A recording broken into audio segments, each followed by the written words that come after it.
Hi, everybody. Just checking the sound. Can you hear me? Okay.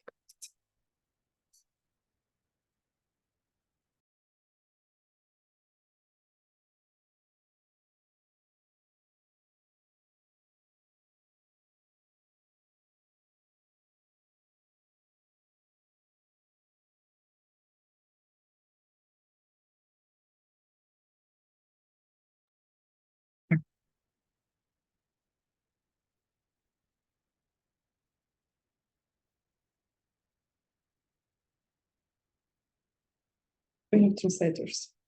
Okay. So today it's in English.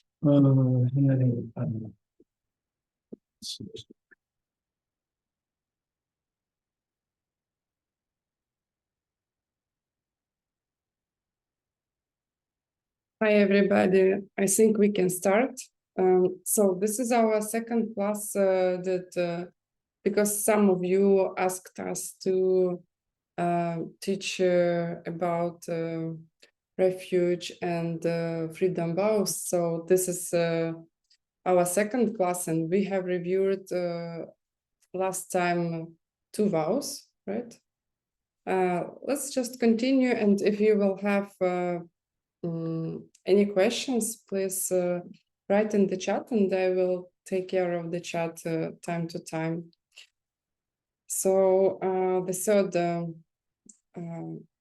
vow, refuge vow, is not associated closely with people who do not believe in the path once we have taken refuge in the Sangha. Do you want to do this one? Just starting off on a more general note, the entire reason that we have vows, it's just all an elaboration of the idea that you want to treat other people the way you want to be treated, right? Just a more detailed look at how to be kind to other people. And why do we want to be kind to other people? Because you want people to be kind to you. And everything you do is coming back to you except stronger, right? So then when you realize that things are going to come back to you, not just equal, but stronger, then it becomes very important. You realize the importance of treating other people with kindness, of treating other people the way you want to be treated. And so then these guidelines exist to help us with that. So number 3, not associating closely with people who do not believe in the path once we have taken refuge in the Sangha. Why is that? Well, because people who haven't taken refuge in the path are difficult to deal with. That's a joke. Okay, now be careful. Somebody can put it on social media. It's a joke. No, it is true that when people understand cause and effect, they tend to become a lot nicer, right? Because they have a logical reason to be nicer. But this is more a matter of your mind reflecting the people that you're around, right? Your mind ends up being like a mirror, and you end up being like the people that you're around. If you're 18 years old and you go into the military, you're going to come out 4 years later like a soldier. If you're 18 years old and you go to art school, you're going to come out 4 years later like an artist, right? So you want to be around people who believe in cause and effect because it will help you on your path, right? It'll help you progress towards eliminating suffering from every living being. So as simple as that. Do you have something to add? Yeah, I think for this, I had some difficulties with this vow. I remember because I don't know how about you, but when I started, people around me were only people who do not share my ideas and the past, right? So like, should I leave my partner? Should I leave my parents? Never stay with them, never talk to them? Should I leave my friends? Of course not. What it means is that now try to remember the moment that you heard the pen story for the first time, or maybe somebody, two husbands in the kitchen story. Maybe this was the first one for you. When you really realized that this is something valuable, these teachings, and try just to remember how vulnerable your mind was at that point of time. So basically, this vow is to protect the vulnerable mind that you have until you will get stronger, until you're not seeing emptiness directly yet, but intellectual realizations, intellectual understanding of emptiness will get strong enough. Then you not only you will be able to be with different kinds of people, but you will be able to help them also. So it does not mean that you should not respond to your parents' calls, or never meet them, divorce your husband or wife. It means that this seeds, there's a time gap, right? It takes time for seeds to ripen. Don't worry, you will see them understanding more. Just give it a time. I mean, a lot of time, maybe 5 years. Yeah, but it's unavoidable. They will change.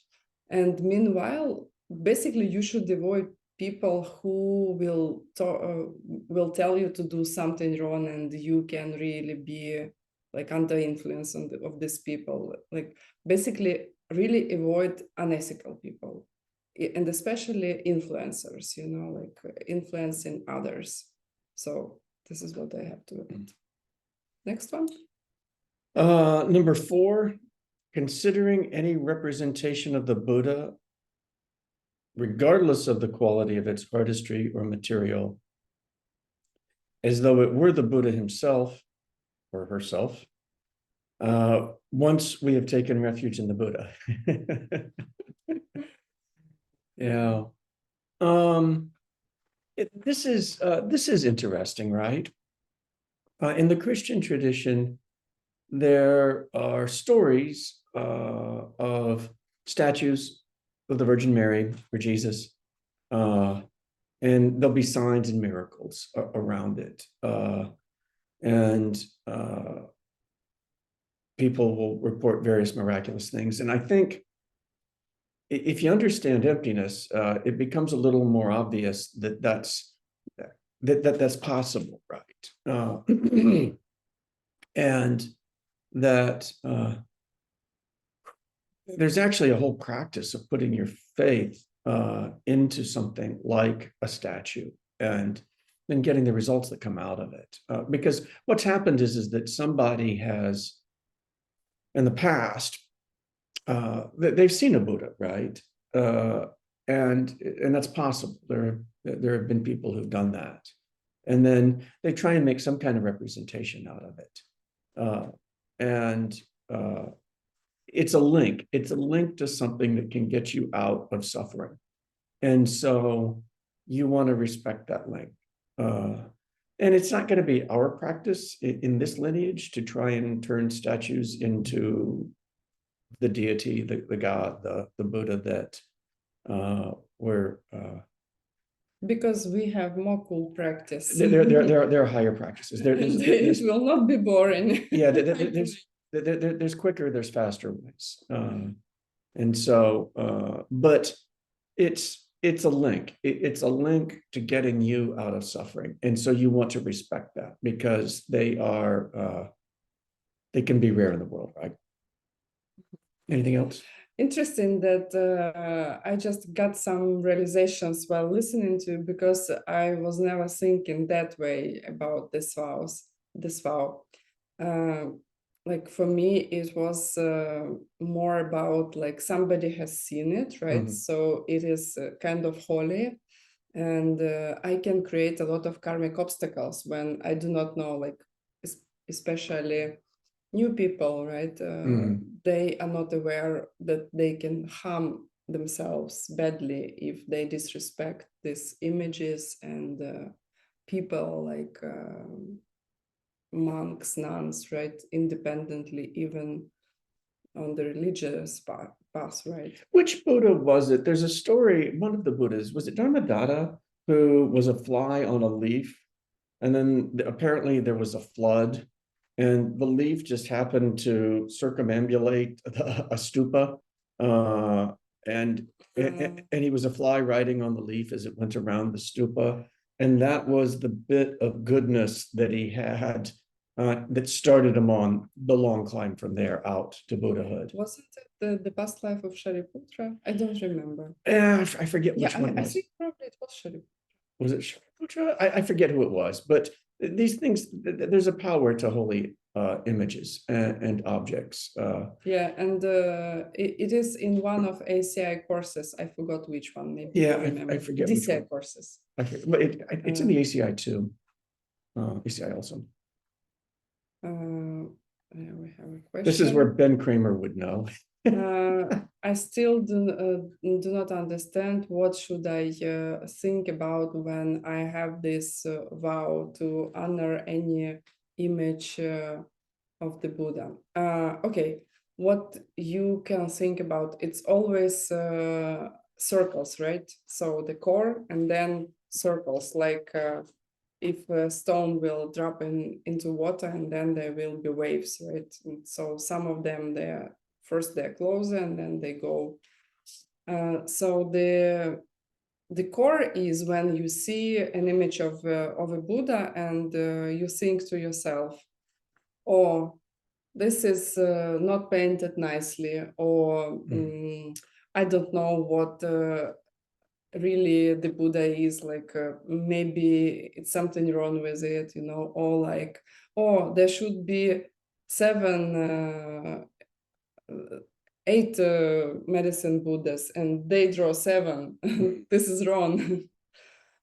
Maybe it is wrong, but be very careful with what you think in your mind, like especially criticizing and putting down,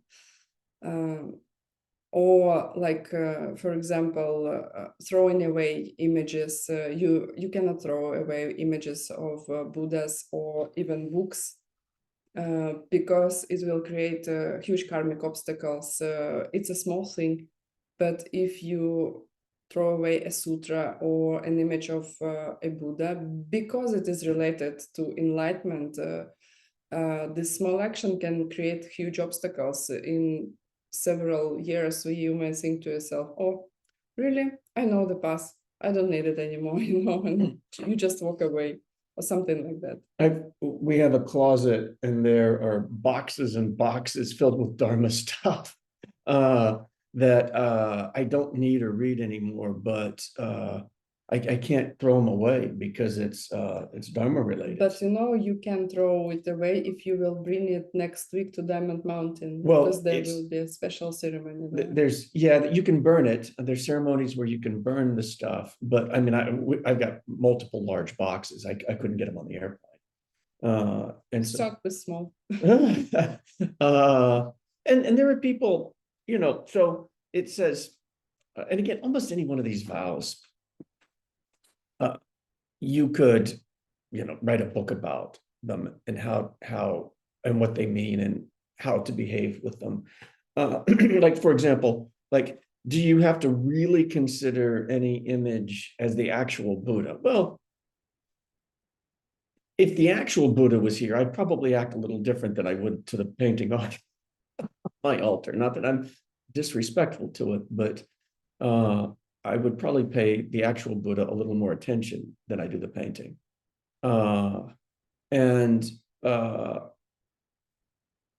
There were people in India where that was their practice.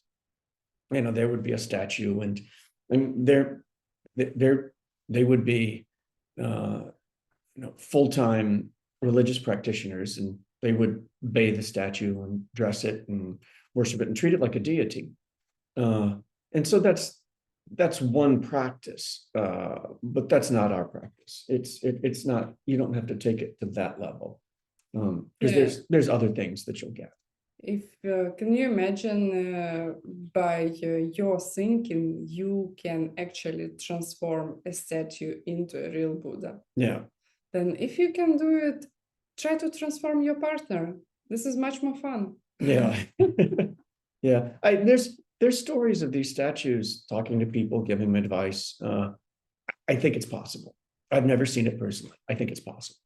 Okay, and now I feel like we are going a little bit weird. I want to explain logically why it is possible. Mhm. Probably some of you did not do ACI 13, but when you will have a discussion about Chi and Shadrach. And Chi is something that is general, or we call it quality, and Shadrach is something specific, or we call it characteristic. And characteristic in Russian or Ukrainian should be translated with an adjective and not a noun. Because it is characteristic for this quality. It is something specific for this quality. It's like a Toyota for cars, right? It has all the qualities of the car, right? But it is a specific type of cars. So, and then you can think about something that you consider as life and how you call it, vivid, non-vivid matter or substance? Life substance, non Living and non-living? living and non-living substance, right? So, what is the link between, what is the, what is, how to say, relationship between Toyotas and cars? It is coming from your seeds, right? Both the general and characteristics coming from your seeds. Can you have a seed for what you see to be something else? Like same quality, same color and shape, right? Yeah, of course. You plant a different seed, you will see something else. Then what is the relationship between general stuff and specific stuff? Should it necessarily what you see as the car today be the car tomorrow? No, it shouldn't, because it depends on your seeds. So, and this is very brief, more details, ACI 13, right? Really brief. I mean, I realize that maybe some of you are getting confused. It's emptiness is that powerful. The screen is that blank, and your mind's ability to paint an image onto that screen is that strong. And the people who were having these experiences with the statue, right? They're decades are devoted to serving that deity and hoping for some kind of spiritual event as a result of it. And even then, I don't think it's that common, but it's possible. I'm convinced it's possible. Yeah, and the reason why it is possible, because what you think is alive and what you think is not alive has this quality has also emptiness. Like things are empty from self-existently being alive, you see? Okay, next So, one. all right. Confused enough. Miracles are possible if you understand happiness. Okay, considering any written material at all, from a single letter to the alphabet on up, as though it were the Dharma itself, once we have taken refuge in the Dharma.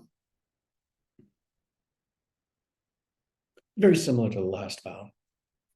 Instead of an image, this is talking about the writing itself. And again, because it's a link, it's a key, it's a piece of the puzzle to getting out of suffering, to getting every living being out of suffering. So you want to be careful with your mental seeds around that.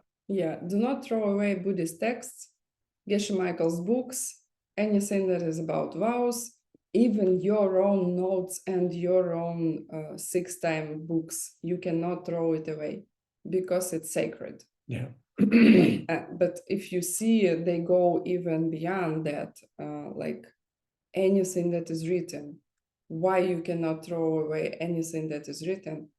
Because if you have slightly different seeds, when you will have slightly different seeds, everything you will ever read will be Dharma. Then you have to save everything. Hmm?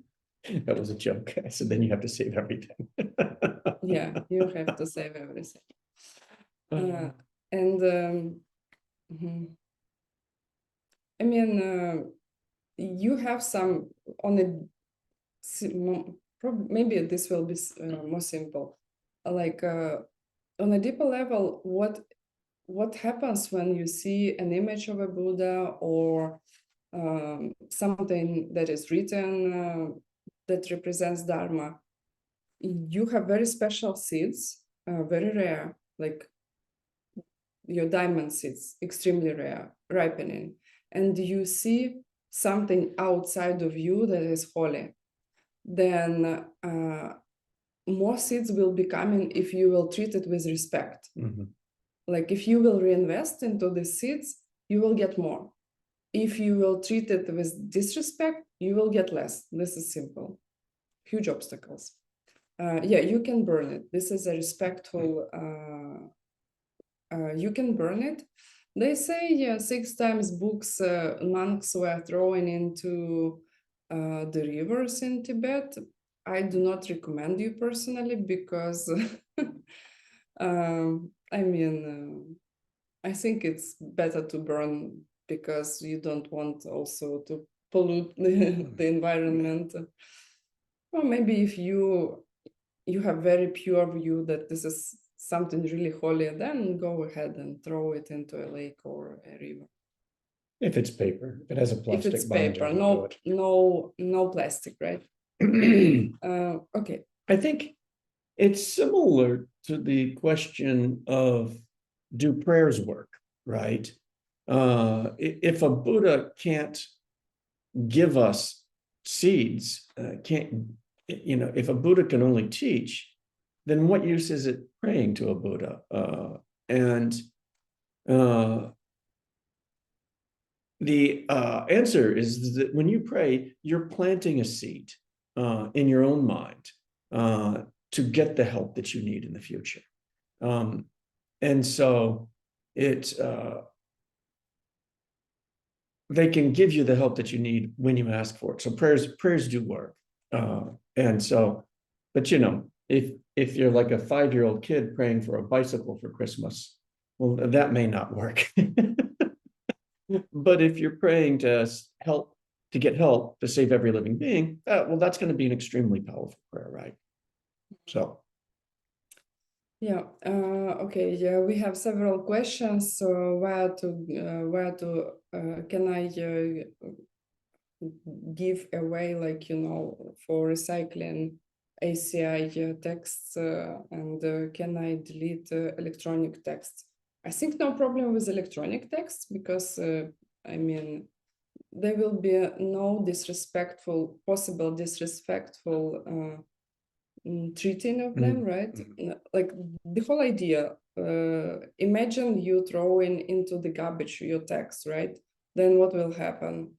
We'll see it in a garbage with some other dirty stuff, like Yeah, you don't want to treat your text or your homework the same way you would rotten vegetables, right? And so the only way I've ever heard it said that you could properly dispose of the material is to burn it, and which is why I've got these big, huge boxes of stuff I've been carrying. I mean, like they're huge, they're big boxes, right? And I've got multiple boxes around because it takes quite a bit to burn them, right? It's basically like a log. When you have that much paper and you try and burn it, you need a big fire. And this is one of the reasons why mixed nuts and SCM, they went paperless. Mm. So you will never see anything except the book that is ready to get published. Maybe some final copies will get published to show to sponsors. Otherwise, you will not see anything printed out at SCM, Sedona College, or Diamond Cutter Classics, which is mixed nuts, which is Schwensen Tower classes. Never ever, because it's a hassle, right? It's a problem. Then think whether you really want to print something or you want to keep it maybe paperless. Okay, anything else to add? I think that's it. Yeah. Number 6. Every single letter can become Dharma. Yes, it's true. Number 6, consider even a single scrap of a saffron robe as though it were the Sangha itself, once we have taken refuge in the Sangha. And you can see that what we're going through here is the Buddha, the Dharma, and the Sangha, the 3 places of refuge. And so the robe is going to be the representation of the Sangha. And the Sangha jewel, right, are the people who've had the direct perception of emptiness. And so the Sangha is anybody in your Buddhist community. But the robe becomes a representation of that, right? People who've had the direct perception of emptiness, which again is the key to removing your suffering. The community like that, they're a resource for you to have the direct perception of emptiness so that you can eliminate all of your suffering. Yeah, and also you will never make a mistake with these 3 jewels and their representations if you will remember emptiness. Because why do I see an image of the Buddha as itself, like just to be able to see the image? Can you imagine seeds that you had to plant for it to happen? Do you think it happens in every single world? Then you have texts, you can understand this text, and there are people who are walking also spiritual paths, maybe the same path you are walking, and you are in a good company, right? Do you want it to continue or to stop? Do you want to have more or less of that?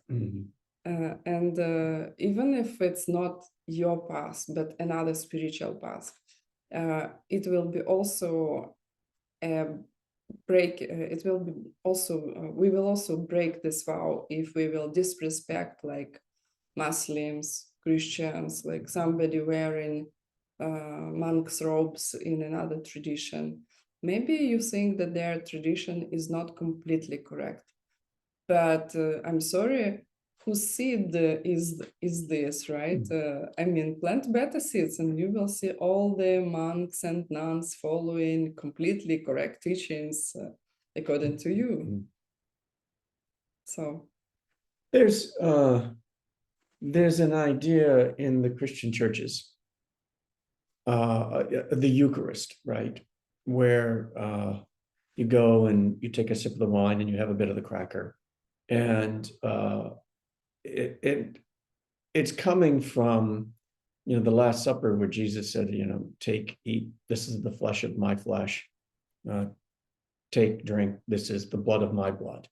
And the idea that you could consume a bit of the wine and a bit of the cracker and enter into a kind of union with God through that process. And the Catholic Church is quite clear that they don't think that that's just symbolic. They think that it's literal. The technical term is transubstantiation, and that it's literally the flesh of Christ and the blood of Christ. And that's similar to all of these things, right? And I'm personally, I'm convinced that that it is literal, that it's the blood of Christ and the flesh of Christ when you do that. So we have a question. Similar with all three things right here. Other representations of something divine. Yeah, we have a question. Should I think about any monks that they have seen emptiness directly when I do this vow? It is not about monks. It is not about seeing emptiness directly. In a way, it is, but there is something deeper. Like when you see a monk independently on the tradition, right? Ask yourself, what do you think you see? And if you're like me, I think, oh, there is somebody who dedicated his life to reach some kind of truth.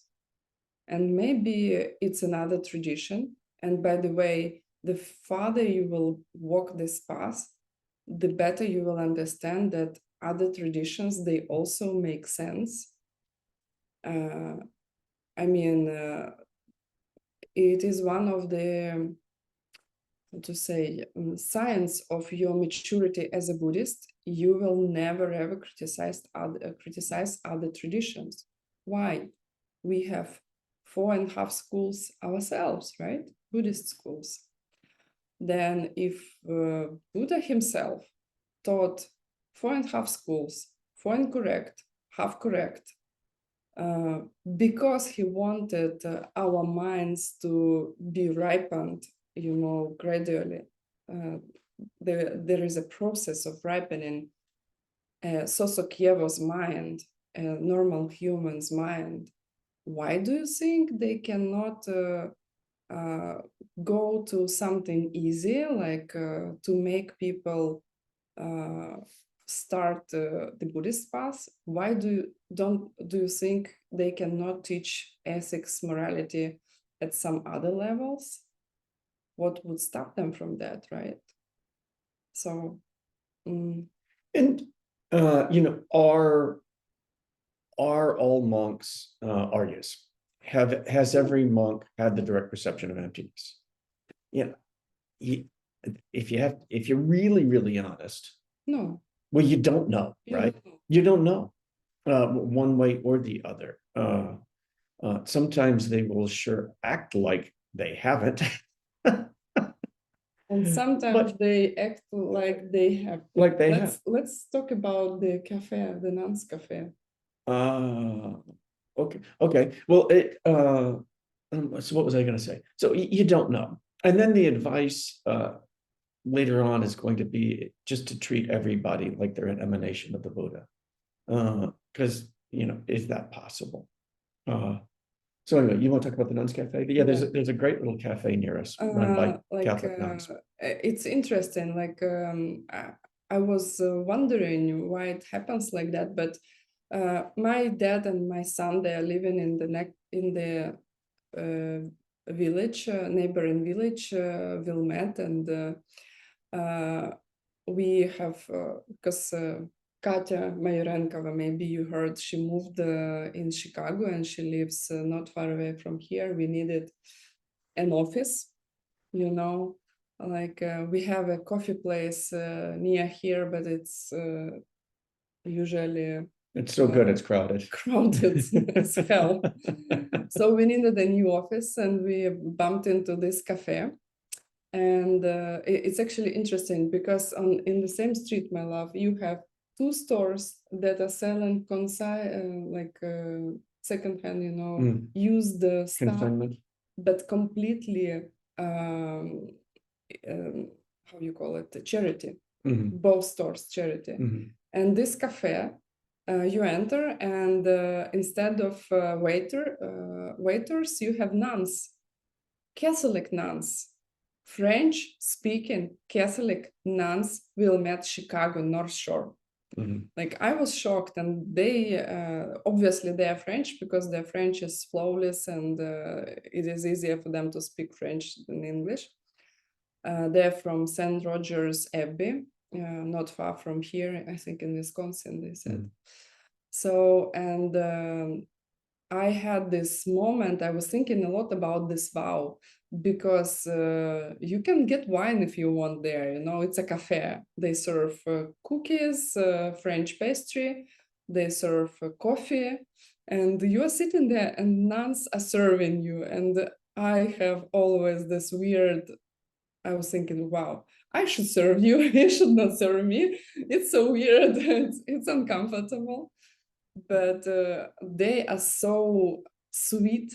Like I watch them and I have never ever I had an idea, oh, they're following some false path, because you watch them and you see they're following something correct, you know. And I don't know who they are, right? But because they're empty, they can be anything, right? They can be servants, waitresses, they can be nuns, they can be arias, whoever. Just watch your seeds, what you think about them. This is important, and try to make it better. Watch your thoughts and try to improve at the very least this. Yeah, we don't know what's going on in other people's lives, right? We don't know 1% No of idea. even the people closest to us, right? Exactly. Okay, 7. Go into refuge over and over again by calling to mind the high qualities of the places of refuge. Want to do this one? Sure. What are the places of refuge? Buddha, Dharma, and Sangha. And specifically Buddha jewel, Dharma jewel, Sangha jewel. And so the Buddha jewel is the actual Buddha, right? And his mind is emptiness. The Dharmakaya is emptiness. But he's, and everything that he achieves, the pleasure body and the emanation body, his omniscience, that's all possible because of emptiness. The Dharma, the actual Dharma jewel is the direct perception of emptiness, right? Because that's the key to getting out of suffering.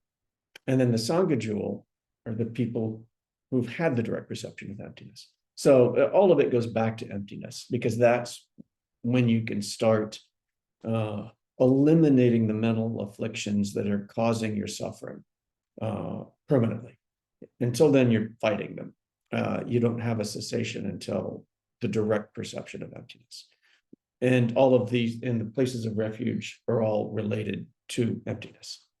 So that's how you're going to get out of suffering. That's how you're going to end your pain. That's how you're going to end wars, end aging, sickness, death, because of emptiness.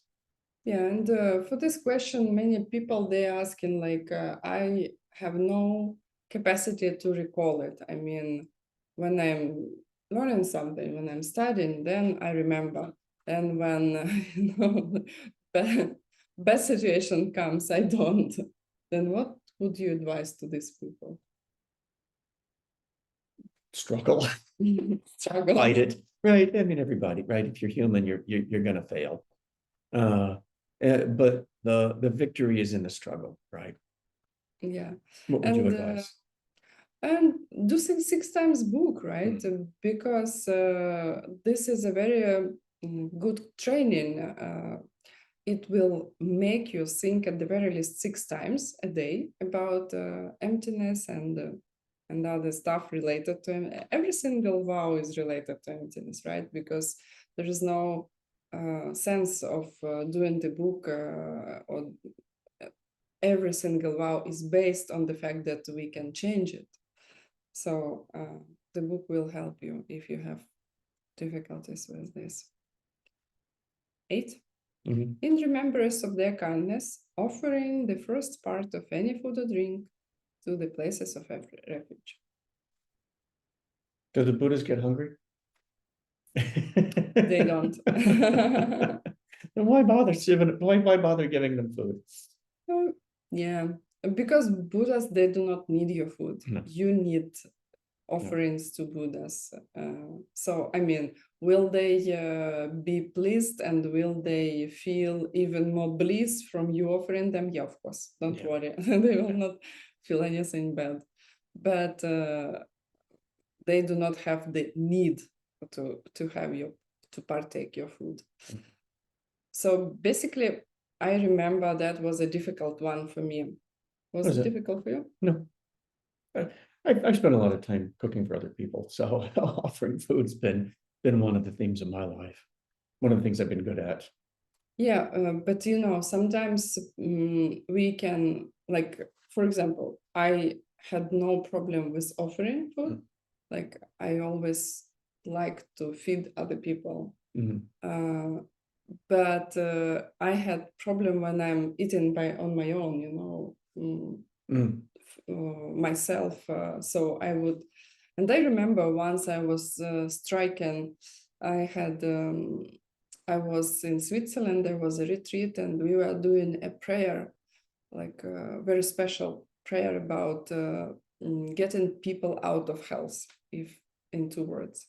And there was a line in this prayer that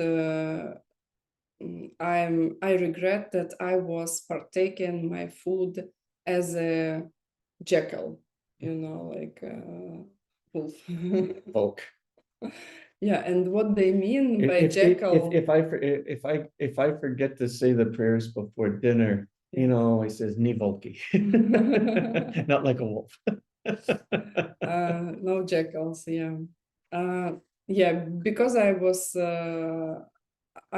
stricken by this phrase, like I was eating my food without dedicating it first as a jackal, and I was like, oh wow. It is so much more important to eat for me than to dedicate, that I'm an animal, you know, I'm not a human anymore. So, and I was really worried that I will not be able to keep this one. But you know what?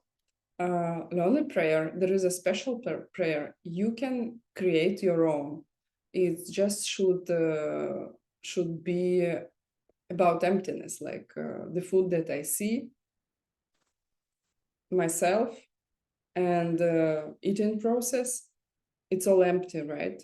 Can it be a nectar of deathlessness instead of my food? Sure, if you plant better seeds, right? So this is the idea, and the dedication is to get enlightened, obviously. So this is why there is a formal prayer. And at the very least, McMichael said, when he was given vows, he said, at the very least, promise that you will say Omahun 3 times before eating anything to the rest of your life. So if you don't know what to do 3 times Omahun, we'll take care of it. But there is a special prayer that I really like.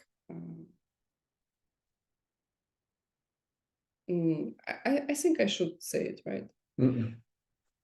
Not this one, the other one.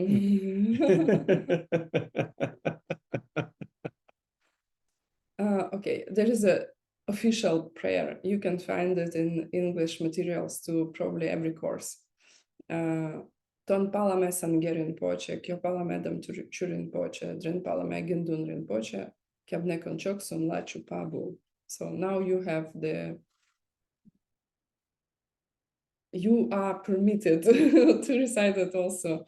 And we can post in ACI together if you want. That's a prayer that is okay for open teaching students. And the prayer says that I take refuge in, I offer it to basically the Buddha jewel, the Sangha jewel, and the Dharma jewel. So emptiness, emptiness, emptiness. Next. How long do you want the class to go? We still have 15 minutes. You want to let's keep it right at an hour and not go over, because I know people will hang on, but then they'll get tired. Yeah, the plan is to stop in 15 minutes. Yeah, Geshe-la's been very good about keeping the classes to the minute, and I think that's a good example to follow. Okay. 9, encouraging others to take refuge.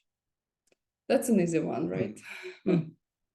Well, there's different ways, right? There's in America, there are people who will come and knock on your door or they will, try and tell you about Christ and God, and or they'll stand on a street corner and try and tell you about their religion, and it's not generally very helpful, right? Because you don't know anything about that other person, right? You have no idea who they are, where they are in their spiritual life, and then it's presumptuous. It's mistaken to knock on there and say, "I'm going to tell you what to do," right? And so then, but we live in a suffering world. So how do you encourage people to take refuge? First, I should understand myself what it means take refuge. Yeah. And ACI 2, we just finished. well, and then it's only going to come back to emptiness. And then what do you do with emptiness? You live a happy life, right? You treat other people with kindness, and then your world gets better. So the best way you can encourage other people to take refuge is just to live a good life, right? To be happy, be healthy, have a happy partnership, make money, have a clear mind, and accomplish your spiritual goals, right? People see that, and then they're motivated, like, oh, well, how did you do that, right? Yeah, I mean, take refuge means use these ideas to like make them function in your life, right? This is taking refuge. I know that anything should be nothing should be itself. It comes from my seeds, and I'm working on my mind, right? I'm not blaming others. I'm not criticizing. I'm not chasing them to change. I'm changing myself, right? So, and then encouraging others to take refuge will not be chasing them to take refuge. Yeah. It will be becoming a living example, basically. And then the time will come, people will come to you. I claim it because it happened to me, it happened to Bill, right? And then people will come to you and they will ask, can you give me vows, for example? Or can you teach me how to be a better partner? Can you teach me how to make money, etc.? All of that, this is encouraging others to take refuge. So if you are involved in any kind of ACI activities, ACI coordination activities, or translations, or managing good night club, gold club, any other clubs that we have, True Project, Maria, Peter projects, Geshe Michael. So you see, all of that, you can write a plus here, like you encourage other people to take refuge because they will change your lives because of you. 10. Taking refuge 3 times each day and 3 times each night by bringing to mind the benefits of doing so.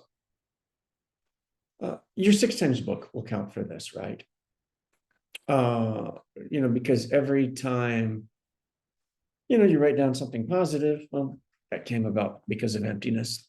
Every time you write down something negative, that came about because things were empty and cause and effect. And so you're constantly 6 times a day going to refuge when you do that. There are also formal prayers that you can say. Yeah, actually, it is not easy to keep your 6 times books sometimes, right? So different people have different struggles with it. Some people, they have difficulties in the beginning, but then it gets easier. Some people like me, I was doing my 6 times book. I don't think I ever missed a day for like 5 years in the beginning. And then boom, seeds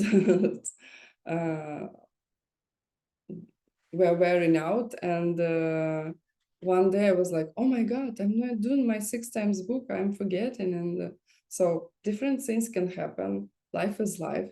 Don't criticize yourself. Just try to figure a tricky method to trick your mind to restart it. Maybe you will not be doing a paper book. Maybe you will be doing now electronic book.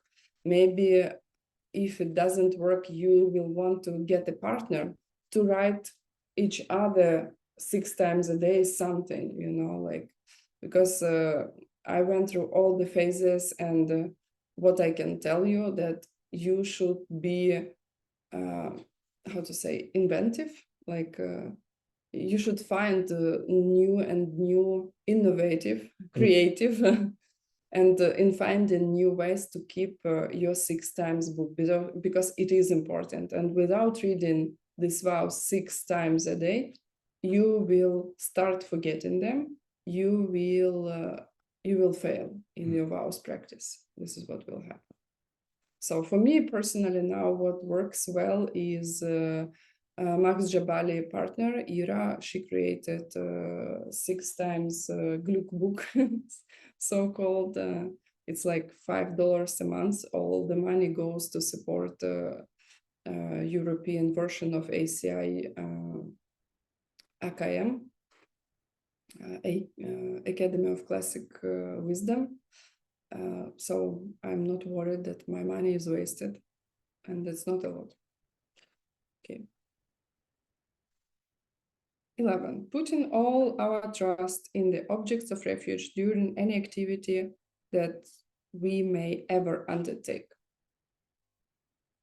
We were talking about this vow indirectly with a group of people a few days ago. And the question was, well, how do I stay on the path, right? Like things are difficult, and how do I keep going?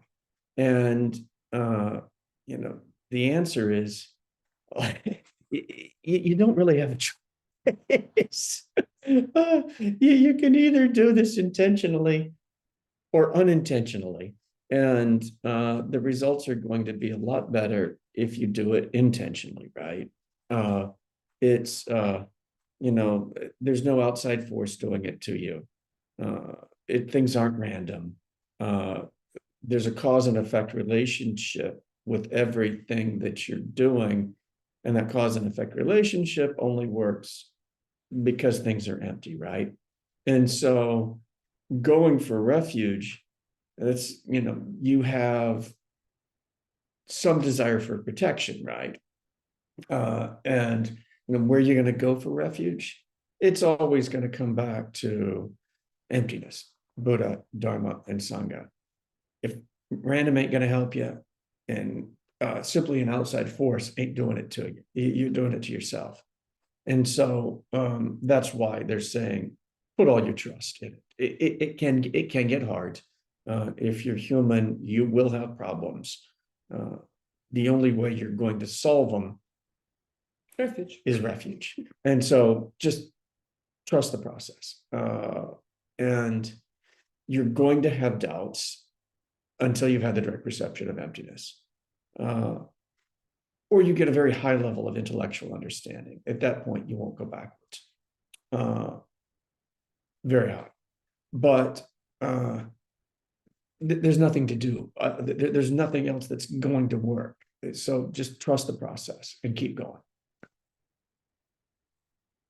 Okay, and the last vow, not giving up the 3 jewels, even if it should cost us our life. And in every situation from that one on down to a simple jest. Just as joke. So not giving up the 3 jewels in any situations. I mean, there were times, especially in India and Tibet, when monks, they were killed because they were Buddhists, and I don't think we will have anything like that in the nearest future. Hopefully not. But in this, and something that probably I had to mention before, these vows, you will go, like, you will make friends with them, and like any friend, they will have some deeper levels, right? First, you just know your friend's name, then you know where they live, then you know what they like, etc. And these vows, the more you will practice them, they will be opening up for you, and you will see there are levels, and the more you will progress in your studies, in your classes, and in your spiritual ripening, then you will understand more levels of these vows. And maybe nobody will teach you, maybe you will just understand better, it doesn't have to be somebody who will talk to you to understand something on a deeper level. But this one, yeah, I'm sure that some Buddhists, they were giving up their lives, and they were thinking that, okay, I give up my life, but not three jewels. If you will read Jataka tales about past lives of the Buddha Shakyamuni, almost every single Jataka tale is like that, or maybe half of them. But what does it really mean?